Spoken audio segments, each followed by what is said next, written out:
रहे लख तुझी हिकड़ी झलक मुखे विसर नथी वो मुझे यार जी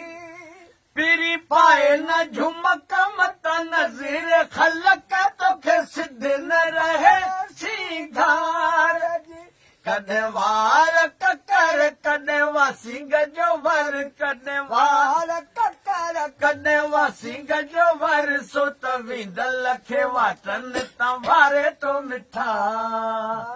तुंहिंजो मुर्गी मिलण मूंखे मारे तो मिठा तुंहिंजो मुर्गी मिलण गिची सनड़ी सनम तुझा हथड़ा नरम तोखे पारत आहे वो मुझे प्यार जी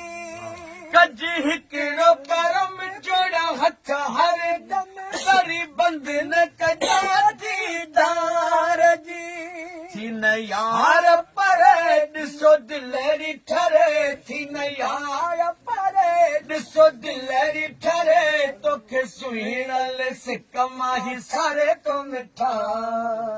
तुंहिंजो मुर्गी मिलण मूंखे मारे तो मिठा तुंहिंजो मुर्गी मिलण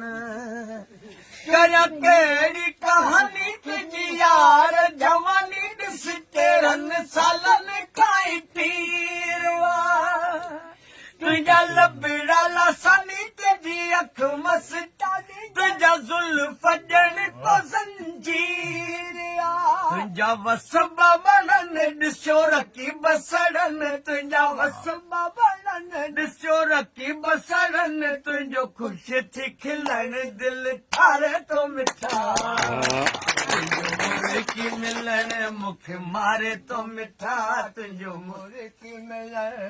नबी बख्श न कंहिंजी बका ही प्यार पुरानी रीत ॾिसी लोक लका कज पेर पका पज यार पकी थी प्रीत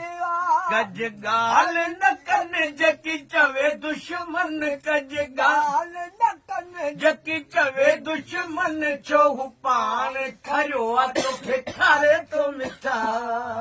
सुन पगली पवन सुन उड़ती घटा सुन पगली पवन सुन उड़ती घटा मेरा अंग अंग मेरी हर उमंग ये चली मैं तो जावी कैसा होता है नशा